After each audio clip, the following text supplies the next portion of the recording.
예, 한국에 2022년도 3월 9일 두 달 남았죠. 이제 국가를 이끌어갈 새로운 리더를 선출하게 됩니다. 참 좋은 리더가 선출됐으면 좋겠어요. 국가의 정체성이 좀 혼돈되는 것 같기도 하고 또 경제나 안보나 외교가 많이 흔들리는 것 같이 보입니다. 이제 이러한 상황 속에서 후보들마다 저마다 국가를 바로 이끌겠다고 포부를 밝히고 있는 중입니다. 오늘 본문의 말씀 보게 되면 바로 나라를 바로 세우는 리더가 소개되고 있습니다. 나라를 바로 세우는 리더. 바로 그는 요시야 왕이었습니다. 그래서 오늘 말씀의 제목을 나라를 바로 세우는 리더라고 정하고 하나님의 말씀을 살펴보고자 합니다. 먼저 생각해 볼 것은 그 나라를 개혁하는 요시야에 대해서 먼저 살펴보겠습니다. 두 번째로 살펴볼 것은 말씀 앞에 엎드린 요시야에 대해서 살펴보겠고, 세 번째 살펴볼 것은 백성을 하나님께로 이끄는 요시야, 이렇게 해서 세 가지로 나누어서 살펴보도록 하겠습니다. 먼저 나라를 개혁하는 요시야에 대해 생각을 해보겠는데, 사실 저희가 이제 열왕기와 역대기를 섞어서 쭉 살펴보고 있는 가운데 지난 시간에 살펴봤던 것이 이제 그제서야 알았더라 라는 제목을 가지고 우리가 말씀을 살펴봤습니다. 므낫세 왕에 대한 이야기였습니다. 이 므낫세 왕은 이사야 선지자를 톱으로 켜서 죽이는, 선지자들을 많이 죽이는 악행을 행했던 그러한 왕이었는데 하나님께서 그에게 징벌을 내리셔서 바로 이 므낫세는 쇠사슬에 묶여서 질질 끌려가지고 바벨론으로 끌려갔다가 그것에서 환난을 당한 이후에 다시 돌아와서 그가 회개하면서 하나님 잘못했습니다 라고 해서 하나님이 여호와신 줄 그제서야 알았더라 라는 내용을 설명을 드리면서 은혜를 나누었습니다. 오늘 그 므낫세에 대한 이야기를 나눌 때에 그때 므낫세 그 가문의 패밀리 트리를 제가 설명을 해드렸죠. 그래서 므낫세 가정이 어떻게 족보가 되어져 있나 하는 것을 살펴봤는데, 므낫세의 아버지는 히스기야 왕이었습니다. 므낫세의 할아버지는 아하스 왕이었고, 그리고 므낫세의 아들은 아몬의 아들이었습니다. 그리고 므낫세의 손자, 곧 아몬의 아들이 오늘 소개되고 있는 요시야 왕입니다. 그래서 이 패밀리 트리를 한번 생각을 해보시면서 살펴보겠는데, 히스기야 왕, 이제 이 히스기야 왕은 설명해 드렸던 것처럼 하나님께 칭찬받은 선한 왕이었습니다. 그런데 이 히스기야 왕의 아버지였던 아하스나 또 그 아들 므낫세는 악한 왕이었습니다. 요시야 왕의 아버지 아몬, 요시야 왕의 아버지 아몬, 므낫세의 아들이죠. 그는 히스기야 할아버지 히스기야 왕의 그 선한 것을 본받지도 아니했고 자기 아버지의 악행을 본받는 그러한 통치를 했습니다. 그래서 33장 22절부터 24절까지 보게 되면 아몬에 대한 설명을 이렇게 쭉 설명하고 있는데 이런 내용이 있습니다. 므낫세가 만든 아로색인 모두 우상에게 제사하며 섬겼다. 아몬 왕이 그랬다는 겁니다. 또 여호와 앞에서 스스로 겸비치 아니하고 더욱 범죄하였더니 아버지 뺨치는 그러한 악행의 범죄를 한 사람이 이 요시야의 아버지였다라는 것입니다. 그리고 그 신복, 그러니까 악을 행하는 가운데에 통치를 한 2년 정도 했는데 그것을 보다 못한 신하들이 반역을 해서 왕을 궁중에서 죽여가지고 반역으로 죽임을 당한 사람이 이 요시야 왕의 아버지 아몬이었습니다. 아몬이 이렇게 신하들의 반역으로 2년밖에 통치를 못하고 죽게 되니까 이제 아몬이 어린 나이에 죽었습니다. 그래서 급작스럽게 왕에 오른 사람, 그 사람이 요시야 왕이었는데 그 요시야 왕이 오를 때 바로 8살이었습니다. 어린 나이죠. 이제 초등학교 입학하는 그 나이에 왕이 되어진 겁니다. 그런데 바로 이 사람이 이제 통치를 하게 되는데 맨 처음에는 뭘 모르니까 시간이 갈 수밖에 없었죠. 그런데 통치 12년이 되었을 때에 그는 이대로는 안 되겠다라고 해서 개혁을 시작하는데 그의 개혁의 초점은 우상을 제거하여 버리는 것에 초점을 맞췄습니다. 그래서 34장 3절에 오늘 읽은 말씀 보게 되면 다윗의 하나님을 비로소 찾고 요시야가 이제 제위 12년 됐을 때 비로소 그 다윗의 하나님을 찾게 되어졌고 제12년에 비로소 정결케 하여 우상을 제거하여 버렸다라고 기록을 하고 있는 것을 볼 수 있습니다. 그래서 요시야 왕은 이제 하나님 앞에 기도하면서 하나님 무엇을 하면 되겠습니까? 그 하나님 앞에 기도하는 가운데 그에게 하나님 주셨던 것은 우상 제거다. 그래서 우상을 제거하는 데 힘을 다했습니다. 바알의 잔을 회파하고 아세라 목상을 부시고 태양신을 찍어버리고 이래서 모든 우상들을 제거하는 일에 힘을 기울여서 우상을 빻아가지고 그것을 우상 제사장들의 무덤에 뿌려버렸습니다. 그리고 또 우상 제사장들의 무덤은 파헤쳐가지고 그 뼈들을 다 해가지고 베델의 제단 위에 우상 제사장들의 뼈를 불살라버리는 그런 일을 철저하게 하는 사람이 바로 요시야 왕이었다는 것입니다. 그래서 이 내용을 설명하다 보면 기억나는 게 있습니다. 떠오르는 거 있지 않습니까? 혹시 기억나십니까? 우리가 제2성전에서 예배드릴 때니까 참 오래된 기억인데 그때 우리 살펴봤던 내용이 열왕기상 13장에 있는 내용을 살펴볼 때에 그때 예언했던 내용이 나옵니다. 북왕국 이스라엘을 창립했던 여로보암 왕이 베델에 제단을 쌓았을 때 그때에 유다에서 올라온 선지자가 선언하는 내용이 있습니다. 그게 뭐냐면 앞으로 다윗의 집에 요시아라고 하는 아들이 나올 것이다. 그 요시아가 바로 이 우상을 제거하고 우상의 제단 그 베델 단 위에 그 우상을 섬기는 자들의 뼈를 불살라 될 것이다 라고 그 유다에서 온 선지자가 외치는 거예요. 그러면서 그 징조는 네가 지금 정성껏 만든 이 베델의 단이 쫙 갈라져 가지고 제가 떨어질 거야. 기억나십니까? 그 얘기를 하니까 여로보암이 자기 그래도 이 북쪽 이스라엘 왕국을 만든 창립 왕인데 무슨 뚱딴지 같은 이런 얘기를 하는 거야 하고서 잡아서 죽이려고 손을 쫙 뻗었는데 그 손이 말라졌어요. 손이 그냥 뻣뻣하게 굳어져 버리는 거죠. 그랬을 때 유다에서 온 선지자가 기도해줘 가지고 그 손에 뻣뻣한 걸 풀어주고 손 말린 것 뒤틀어진 것을 풀어주니까 그 여로보암 왕이 아유 고맙다고 이제 물과 떡을 대접할 때니까 우리 궁중으로 돌아가자. 내 예물도 주겠다. 그렇게 이야기를 할 때에 유다 선지자가 아니요 난 못 갑니다.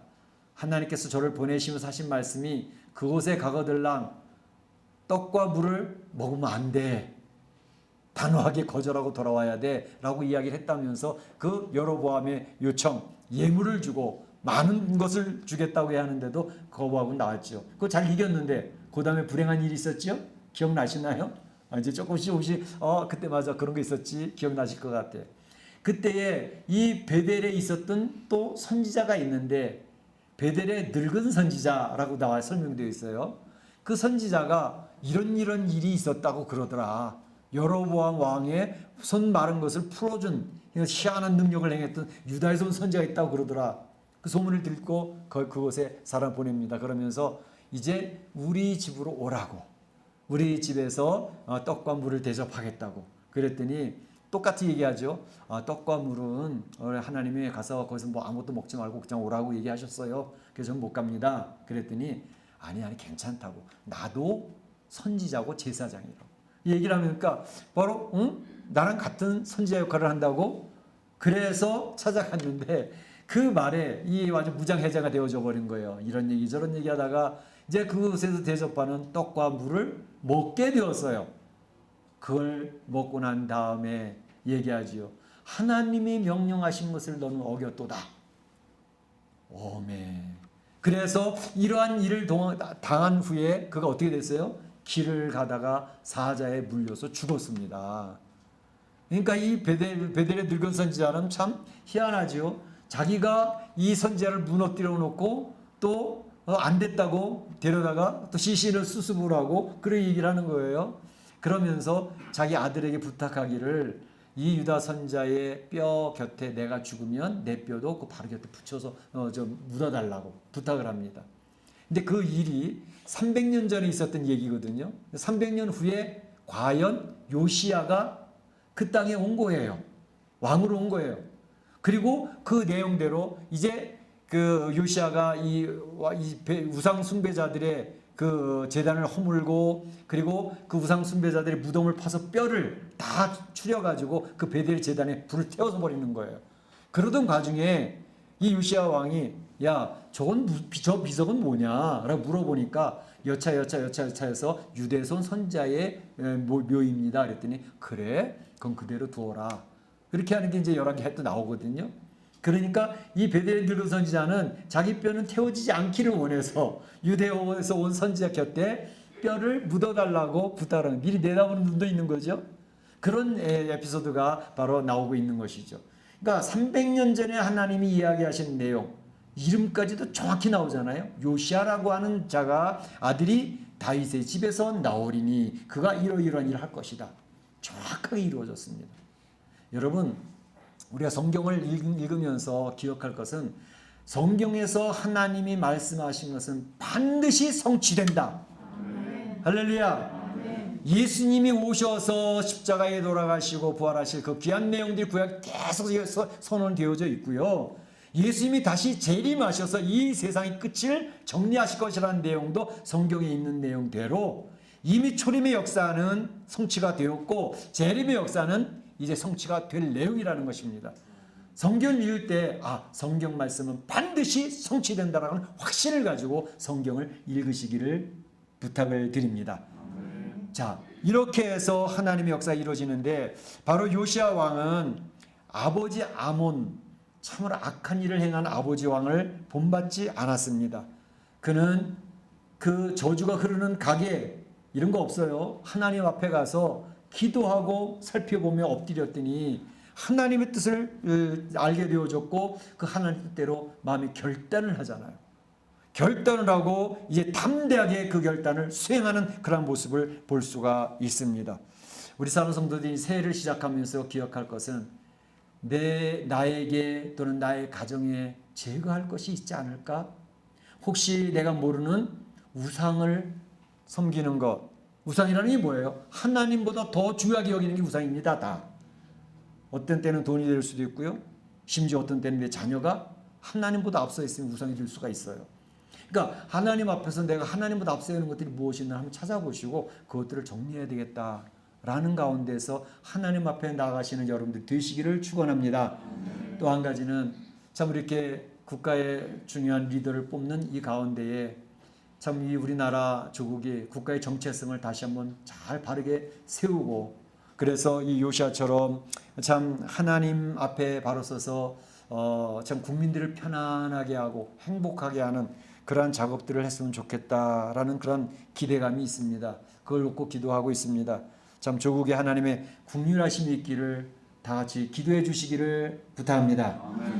우리 두 번째 살펴볼 것은 하나님 말씀 앞에 엎드린 요시아를 살펴봅니다. 8절에 보게 되면 그 땅과 성전을 정결하게 하기를 마치고 그랬습니다.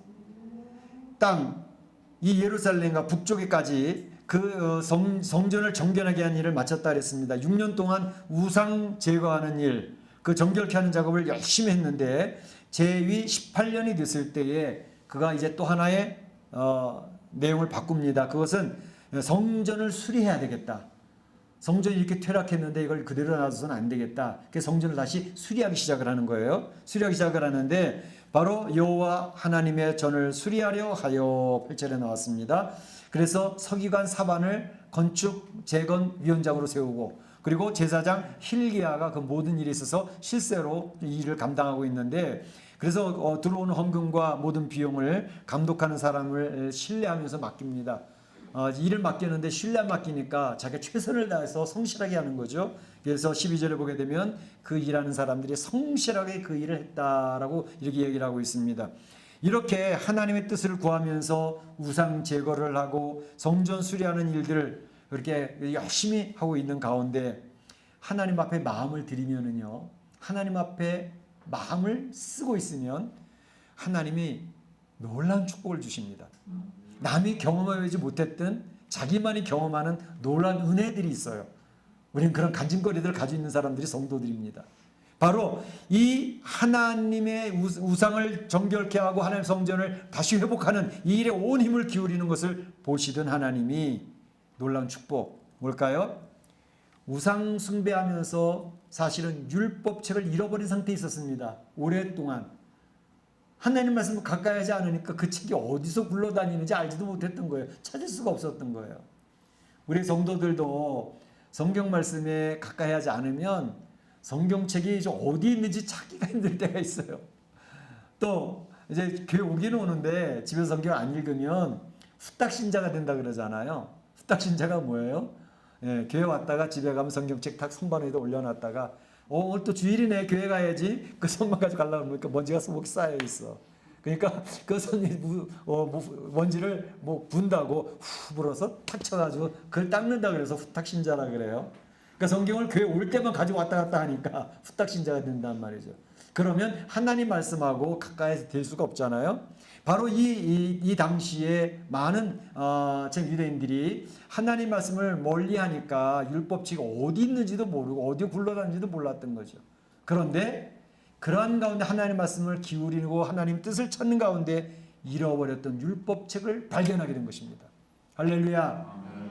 하나님의 율법책을 발견하면서 그들이 얼마나 감사했는지 이제 하나님의 말씀을 가까이 하면서 주의 말씀 오늘 14절에 보게 되면 여호와의 전에 헌금한 돈을 꺼낼 때에 여호와 율법책을 발견하고 그랬습니다. 하나님의 말씀을 발견했습니다. 그러니까 마음을 기울여서 하나님의 말씀을 발견해서 그들이 굉장히 큰 은혜를 입게 되어졌는데 근데 18절, 19절, 21절을 말씀 보게 되면 사방 그 위원장이 와서 왕 앞에서 발견한 율법책을 읽어주는 거예요. 그것을 낭독을 하게 되는데 요시야 왕이 그 율법의 말씀을 들으면서 자기 옷을 찢는 거예요. 하나님. 21절에 보게 되면 우리 조상들이 여호와의 말씀을 지키지 아니하였으므로 우리에게 쏟아진 진노가 너무너무 크다라고 얘기하고 있습니다. 우리 조상들이 우리 열조들이 자기 아버지도 그랬고 그렇죠? 또 아하스 왕도 그랬고 므낫세 왕도 그렇고 그 열조들 왕들이 의 선대 왕들이 하나님 말씀을 지키지 않았기 때문에 지금 이 나라에 재앙이 임하고 있구나라고 하는 사실을 이 요시야 왕이 깨닫게 된 거예요. 사람들이요 하나님의 말씀을 가까이 하잖아요. 하나님의 말씀을 읽기 시작하잖아요. 하나님의 말씀 묵상하기 시작하잖아요. 그러면 현실을 정확히 보는 지혜가 생깁니다. 세상이 지금 어떻게 돌아가고 있구나. 내 신앙의 문제점은 무엇구나. 나의 가정에서 지금 처리해야 될 부분은 무엇이구나. 옛날에는 안 보이던 것들이 하나님 말씀을 읽고 묵상하기 시작하면 그게 보이기 시작한다니까요. 하나님 그 인도를 하신다고요. 이게 축복입니다. 그래서 말씀을 가까이 할수록 이 현실을 정확하게 볼 수 있는 지혜의 문이 열린다는 사실입니다. 여러분 사연 이 멕시코에서 정신없이 분주하게 살아가면서 우선순위도 잃어버리고 그렇게 할 때 그때 내가 이게 정신이 없네. 새해가 시작했는데도 뭐부터 해야 될지 모르겠네. 그러면 말씀 앞으로 나가시기 바랍니다. 말씀을 읽기 시작하면 내 우선순위가 정해지기 시작합니다. 나의 문제가 무엇인지 현실을 직시하는 눈이 열리기 시작을 합니다. 그러니까 바로 이 요시야 왕이 그 국가의 지금 큰 문제가 뭔지를 파악을 하면서 그 하나님 앞에 엎드려서 통회하는 심령을 보입니다. 하나님이 어떻게 하셨을까? 27절 말씀 보게 되면 내 앞에서 여호와 하나님 내 앞에서 네가 겸손하여 옷을 찢고 통곡하였으므로 나도 네 말을 들었노라. 훌다 여선지자가 와서 하나님의 말씀을 대언해 주는데 네가 하나님 앞에서 겸손하여 줬고 내 옷을 찢으며 통곡하였기 때문에 나도 요시야 내 말을 듣겠다라고 얘기를 하시는 하나님의 음성을 듣게 되는 거예요. 그러면서 주시는 말씀이 이 나라가 지금 진노가 크게 임하고 있다. 큰 재앙이 모든 사람에게 임하고 있는데 근데 내 눈으로는 보지 않게 해줄게. 너는 그 재앙을 보면서 힘들고 하고 비참함을 느끼지 않도록 해줄게. 너는 평안히 내 묘실로 들어갈 거야. 하나님 긍휼이 선포됩니다. 할렐루야. 하나님 앞에 엎드려서 말씀 앞에 엎드리니까 자기 자신이 보이기 시작하는 거예요. 하나님. 그리고 하나님 앞에 통회하기 시작을 하는 거예요. 가슴을 찢습니다. 옷을 찢습니다. 그러면서 하나님 앞에 낮아지는 가운데 하나님 도와주세요. 이 국가를 불쌍히 여겨주세요. 저를 불쌍히 여겨주세요. 그걸 엎드리니까 하나님이 너를 내가 긍휼히 여기겠다. 긍휼의 하나님은 말씀 앞에 엎드리는 심령들을 위로하시고 격려하시는 참 좋으신 하나님이십니다. 할렐루야. 하나님 앞에 엎드리면 하나님 위로해 주셔요. 어떠한 연약함이 있었든 어떠한 죄악 가운데 있었든 어떠한 문제거리를 만났든 하나님 앞에 엎드리면 하나님이 걱정하지 마라. 내가 해결해 줄게. 내가 너를 도와줄게. 너를 인도해 줄 거야. 하나님 위로하심이 옵니다. 그래서 막 초췌해져 있고 쭈그러 있고 슈링크되어 있던 우리가 다시 힘을 내고 일어설 수 있게 되는 것입니다. 오늘 이렇게 요시아가 하나님 앞에 말씀 앞에 엎드려서 국률함을 얻게 되니까 그 다음에 이어지는 내용들은 뭘까요?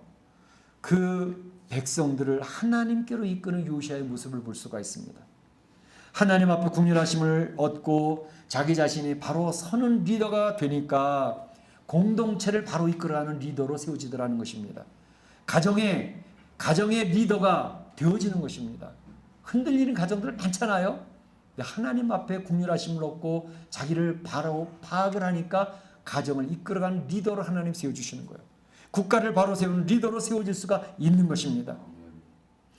그러니까 그러한 리더가 되니까 이제 하나님 앞에 그 백성들을 이끌어가는 모습이 나옵니다. 30절에 보게 되면 요시아 왕이 여호와전에서 발견한 언약책의 모든 말씀을 읽어 무리의 귀에 들려주고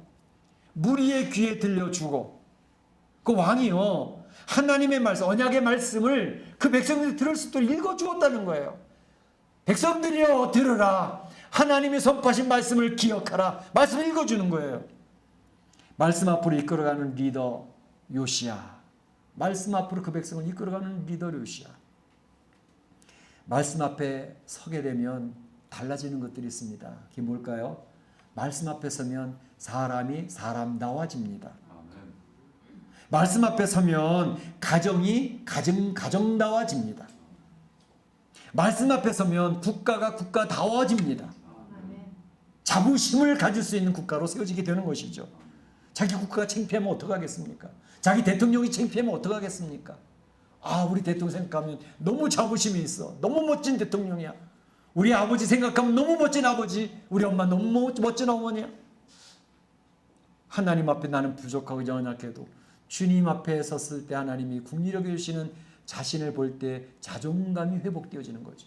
인생을 인생답게 살아가게 되는 거죠. 바로 말씀을 듣는 것이 모든 문제 해결의 출발점이 됩니다. 그 말씀 듣는 게 너무너무 중요한 거예요. 그러면 개인도 가정도 문제들이 풀려져 나가기 시작하는 것을 경험하게 됩니다. 그런 축복을 누리시기를 바랍니다. 바로 요시아 왕은 그 백성들을 하나님 말씀 앞에 세우면서 결단을 촉구하고 있습니다.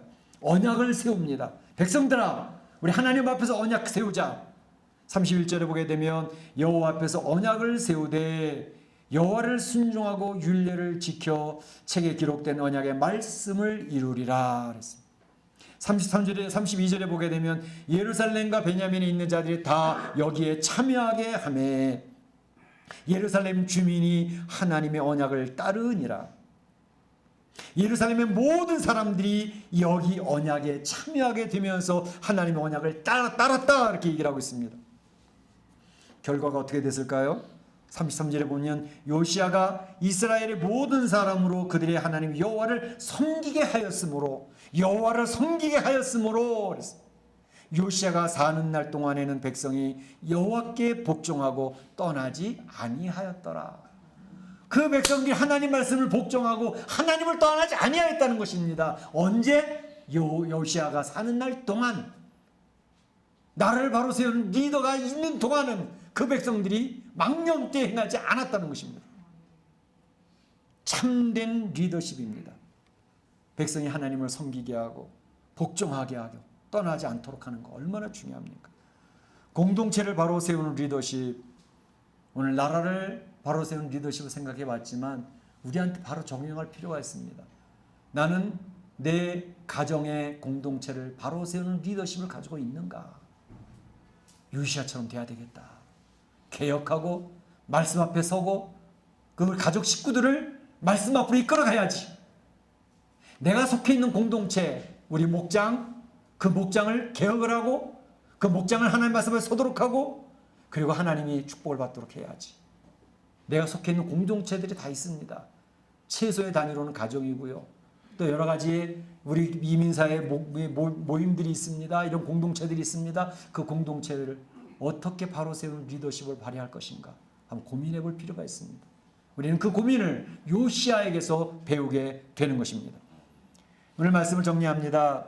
악행을 행하던 아버지 아몬 갑작스럽게 죽음을 당했습니다. 8살에 왕이 되어서 못 모르고 시작을 한 왕이었습니다. 그러나 그가 다윗의 하나님 앞에 엎드려 기도하며 분별력을 갖고 가치관을 바로 세우기 시작을 합니다. 인생의 바른 가치관을 정립을 하고 이제 행동하는 결단을 보입니다. 우상 타파를 개혁을 하고 하나님 앞에 마음을 온전히 기울입니다. 하나님 마음에 드니까 하나님이 놀라운 축복을 주시는데 잃어버렸던 율법책을 찾게 하시고 그 율법을 찾아서 본인 스스로 하나님 앞에 바로 서면서 그 백성들을 율법 앞으로 이끌어갑니다. 백성들이 하나님을 섬기며 하나님 안에서 기뻐하고 즐거워하고 만족한 삶을 살아가는 참 행복한 백성들이 되었습니다. 바로 이것을 보면서 우리는 리더십의 참 리더십, 진정한 지도자가 누군가라는 것을 생각해보고 이제 우리는 내 가정에서의 가정을 바로 세우는 리더십을 회복해야 되겠다. 내가 속해 있는 공동체에서 참된 리더가 되기를 원한다 하는 것을 한번 결단하며 새해를 시작했으면 좋겠습니다. 그래서 우리 사랑하는 성도들이 이러한 요시아를 닮은 리더십을 가지고 하나님께 영광을 돌리고 하나님 앞에 놀라운 축복을 받는 복된 성도들이 다 되시기를 주님의 이름으로 축원합니다. 축복합니다. 네, 다 같이 한번 기도하겠습니다. 한 목소리로 기도하시기를 원합니다. 오늘 주신 말씀이 기억나는 것 중에 내 마음에 자리 잡은 말씀이 하나 있다면 그 말씀 하나를 붙들고 기도하시기를 바랍니다. 기도합니다. 사랑의 하나님 감사합니다. 저희 2022년도 새해를 시작하면서 하나님 앞에 여러 가지 목표도 세우고 비전도 꿈꾸며 하나님 앞에 나아갑니다. 참으로 우리 조국에도 이제 새로운 리더를 선택하는 기한을 이제 2달 앞두고 있습니다. 이제 국가를 바로 세운 나라를 바로 세우는 리더를 찾기를 원합니다. 하나님 국가의 리더뿐만 아니라 우리 가정 안에서의 참된 리더십을 발휘할 수 있기를 원합니다. 내가 속해 있는 공동체의 참된 리더가 되기를 원합니다. 하나님 아버지 주님 앞에서 참으로 자신이 엎드려지며 주의 말씀을 가까이어 참된 지혜와 분별력을 갖게 하며 하나님 바른 가치관을 가지고 이제 새로운 결단과 이제 개혁 속에서 제거할 것은 제거하고 취할 것은 취하며 하나님 앞에 나아갈 때 내 주변에 있는 많은 사람들을 주님 앞으로 이끌어갈 수 있는 하나님 말씀 앞에 서게 할 수 있는 귀한 사명을 감당케 하여 주셔서 우리가 인생은 인생답게 살 수 있게 하시고 가정이 가정답게 세워질 수 있게 하시고 참으로 나라가 나라답게 세워지는 귀한 역사가 있도록 인도하여 주시옵소서. 오늘 주신 말씀 주님께서 능력을 더 입혀 주셔서 그 사명을 감당케 하여 주시옵소서. 감사하고 예수님의 이름으로 기도하옵나이다. 아멘.